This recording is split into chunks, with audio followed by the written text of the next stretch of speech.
ओम आप्यायन्तु ममाङ्गानि वाक्प्राणश्चक्षुश्रोत्रम् अथो बलम् इन्द्रियाणि च सर्वाणि सर्वं ब्रह्मोपनिषदं माहं ब्रह्मा निराकुर्यात् मा ब्रह्मा निराकरोत् अनिराकरणम् अस्तु अनिराकरणं मे अस्तु तदात्मानि निरते या उपनिषत्सु धर्मास्ते मयि सन्तु ते मयि सन्तु ओम शान्ति शान्ति शान्तिः. Shubhodaya. Good morning all. So today we will cover the new dimension of Hatha Yoga. A couple of weeks back we saw the different dimension of Hatha Yoga. This time the theme is Hatha Yoga. We will try to go deeper into the study of Hatha Yoga. Ha means Hana. Hana means distraction. It's a Ham is the Bija mantra of the it's a Vishuddha chakra. Tam is the Bija mantra in the moon center here. Hana means distraction, is the consumption. Tam means nourishing part. Nourishing and consumption, balancing that one is called as Hatha Yoga. In Mahabharata, Bhimasena tells this one to his elder brother, the Dharmaraja. It's another dimension of Hatha Yoga. Swabhavataya yogyataya hatyake. It's a Swabhavata. It's a Hatha Yoga. According to that one, Hatha Yoga is not by force. It says discovering our true Swabhava, true nature is called as Hatha Yoga. Hatha Yoga, another dimension. Swabhavataya yogyata. Yeah, hatyake, Swabhavata. So everyone has a true nature. Everyone is unique. Everyone is special. Discovering our true nature is called as Hatha Yoga. It's a Hatha Yoga that our true nature is covered by two layers. One is our true nature is covered by one is genetic force and one is environmental force. And the genetic force, we start thinking like what our parents used to think, what our grandparents used to think, what my family tradition thinks. We think that is the way. And one is we start thinking that way. We start imposing the family tradition onto ourselves. It is one lead. And another one is a society, environmental force. By the force of the where we work, the country where we live in, the friend circle, they make us to think certain way. They are putting another layer on our personality.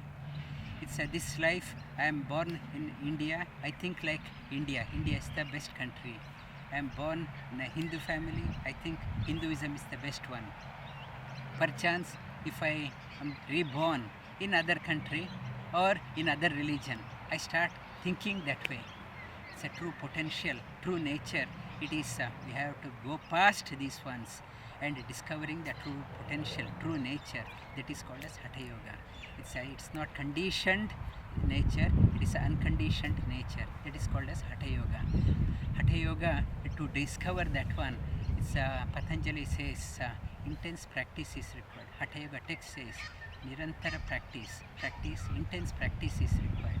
Abhyasa vairagyam tannirodha. Abhyasa means practice. Abhyasa vairagyam combined with practice, combined with detached attachment, tannirodha. Vairagya, if I have many desires in life, and yoga is also one of the desires, and when I get up, drinking a coffee also is another desire. When I get up, it's checking the Facebook also is another desire. And if nothing is there, I will do yoga. That is, it is not an abhyasa. Abhyasa means vairagya. It's vairagya means intense craving for the goal. We need to know the goal. To get a vairagya, detached attachment, attached to the higher ideals, we need to know about the goal. To know about the goal, and intense practice is required. Abhyasa vairagyam, tannirodha. Nirodha means mind. Take the mind to the nirodha state. Mind opens up 5 ways. One is Muda mind, one is Kshipta mind, one is Vikshipta mind, one Ekagra mind, and Nirodha mind. Muda mind is lazy mind, lethargy mind. It's not interested in anything. However, times we tell some people they are not interested. They want to relax. That is the Muda mind. One is the Kshipta mind. Kshipta mind is desired prompted. I do something provided I get something. If I don't get anything, no benefit, no monetary benefit, I am not interested. It's a kshipta mind, it's a rajasic mind. One is a muda, is a tamasic mind, dull mind. One is a dynamic mind, kshipta mind. And vikshipta mind, sometimes if I hear some positive thing, I get enchanted. If I hear somebody about art of making money, I'm interested in that one. Unsteady mind.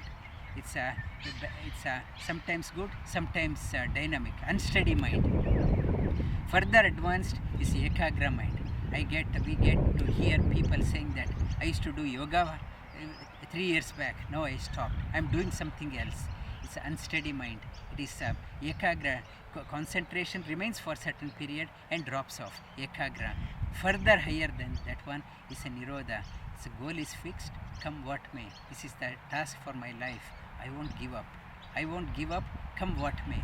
It's a practice without my practice, daily practice. I won't get into any other it's a part of my life. First practice, my sadhana. Sadhana, I won't give up my sadhana. Even when I am in travel, I won't give up my sadhana. That is abhyasa. Abhyasa is to do that one.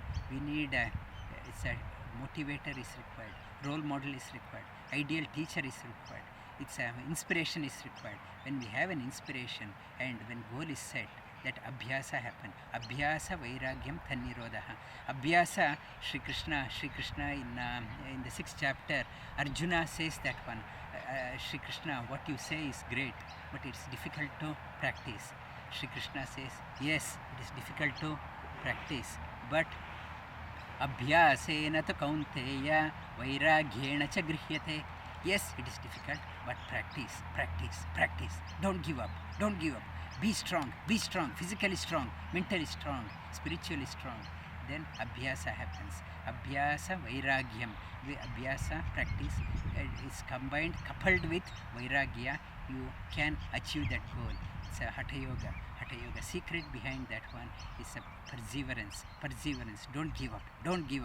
It's you have taken up a big task for the lives to come. It's not for the weak-hearted. Only the strong-hearted can get into this path. Abhyasa vairagyam tannirodha. Through this practice, we can reach the goal. That's the message of Hatha Yoga. Hatha Yoga says, secret of success through yoga. Secret of success. It's not a short-term project.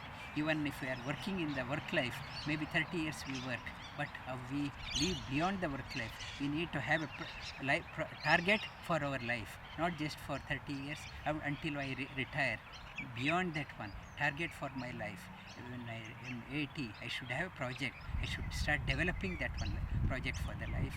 For that one, abhyasa vairagyam tannirodha. And to do that one today, it's a nourishing part. We will cover the nourishing part through one mudra, Khechari Mudra. Khechari, ka means space. There's a space in the throat. It's move the tongue in the space of the throat. It's taking the tongue deep within. In Hatha Yoga it talks about exhaustively it talks about Khechari Mudra. It's art of increasing the lifespan. It says as long as gives an example, oil is there in the lamp, flame is there. As long as the nectar is there, amrita is there, life force exists in the body. Life force don't depart. It's nourishes the moon center, and Khechari Mudra nourishes the whole body, nourishes the vital force, nourishes the body. There's vitality, slows down the aging process.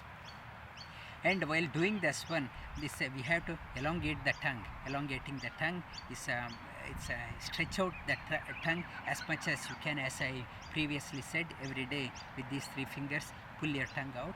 And one indication is your tongue is long enough. Tip of the tongue should touch the touch the nose like this. When you do this one, it should touch like this. And that's the elongation. And after that, take the tongue as in as you can. Feel the stretch in the ligament in the tongue. Roll the tongue as in as you can. When you start rolling, and when you start experiencing the salty experience, salty taste in the throat. Sometimes it becomes a bit sourish. Sometimes ghee taste. and further down you get honey taste. Doing the nectar, you can feel the nectar, amrita, sweetness. It's in English, there's a phrase, this sweet talk, madhura bhasha. When you speak that when you experience that one, and whenever you speak that one, it comes to the fruition. And another benefit, Hatha Yoga says, doing the Khechari Mudra, body becomes flexible. It's many people, they said the body is inflexible. Doing the Khechari Mudra, body becomes flexible, and when starts experiencing the can hear the inner sound, can have the inner vision. It purifies the nadis. How it is done, I will show you. Tongue, your out. Draw your tongue as in as you can.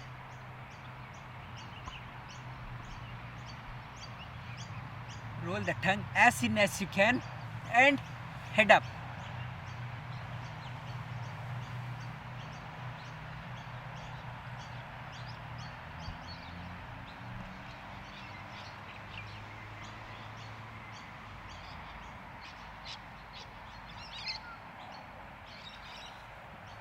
Feel the stretch in the throat muscles.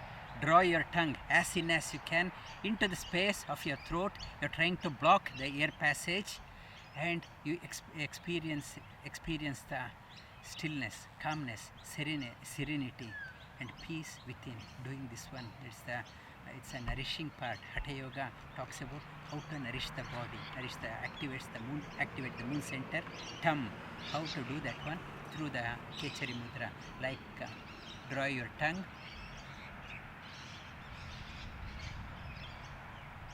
up. This Khechari Mudra, daily you practice Khechari Mudra, draw your tongue into the space of your throat, and try to tap into the nectar trickling from the moon center. That is the Khechari Mudra. And along with that one, every day do the Viparita Karani Mudra. Viparita Karani, taking the sun center above the moon center. When they're taking that, it again nourishes the moon center. The Khechari Viparita Karani is take it up, your sun center above the moon center. You're not applying pressure on your neck. Your body weight is on your shoulders.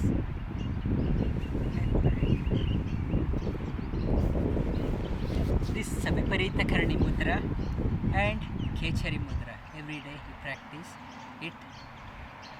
Nourishes the whole body, lifespan increases, life force increases, slows down the aging process, and helps in going deeper in our sadhana. Helps in our sadhana. Abhyasa Vairagyam Tannirodha. We'll continue next week. Thank you very much.